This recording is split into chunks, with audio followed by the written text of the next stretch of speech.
Şacan'ın fermaçları var. Yaş cavan şairimiz Muhammed Şacan Şacan'ın yazan şiiri Abdullah Osman'ın sesinde şular yani aydınmaya isterseniz Dilsoz YouTube kanalından açtık bilirsiniz. Göbek kanımdaman ilim kalayzal Senden uzak kaydı biçare yürek Göbek kanımdaman ilim kalayzal Senden uzak kaydı biçare yürek Ey meskenim ziba yurdum kunduzcan Senden ayrı düşüp sat para yürek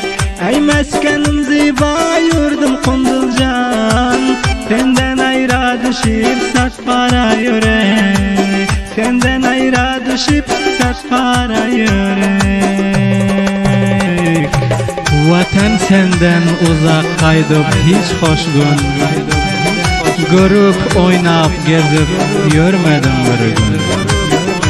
Gün geçti gece menin halatım zabun Vatan senden cıda düşüp sat para yürek Qaytdım mecburluk sebepli vatandan Uzak düşüp qaytdım inatadan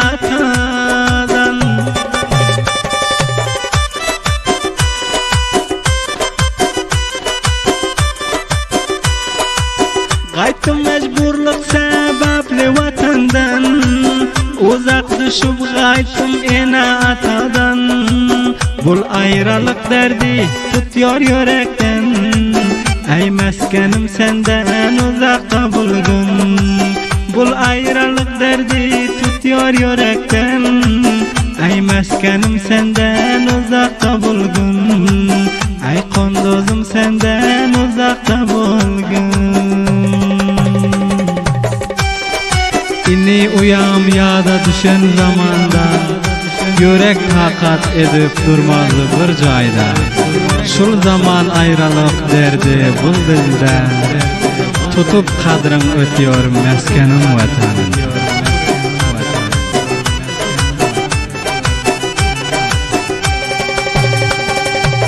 Gariplik edeyim desem karubar Yoktur sende meskenim Afganistan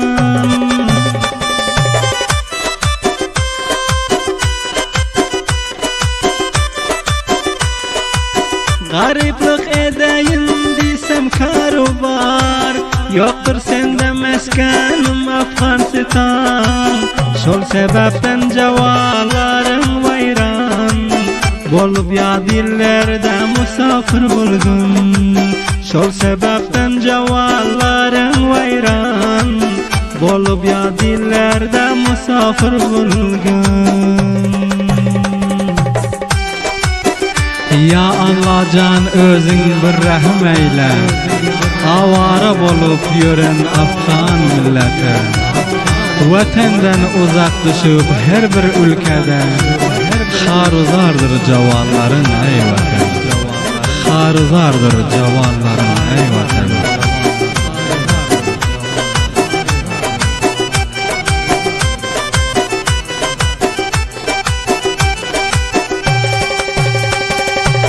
Allah özü rahmetsin bul hallara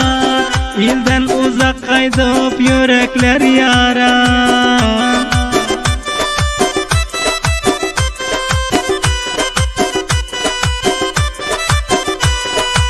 Allah özü rahmetsin bul hallara İlden uzak kaydıp yürekler yara Güldek cavallarımız boldu avara Gariplik sebeple vatanım senden Güldek cavallarımız boldu avara Gariplik sebeple vatanım senden Gariplik sebeple vatanım senden Ya yaradan özün musafirlara Rahim eylep yetir her arzularına Senden başka yok rahmetçek hallara Allah özün rahmet musafirlara Muhammed Şah yazdı bolup diger hun, vatanından uzakta yaşap bulgun.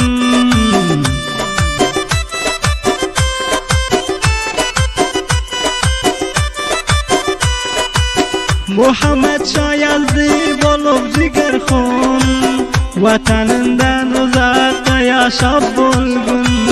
Görmene sağınıyorum ben her gün, ay meskenim yakından didarına. Görmene sağınıyorum ben her gün, ay meskenim yakından didarına.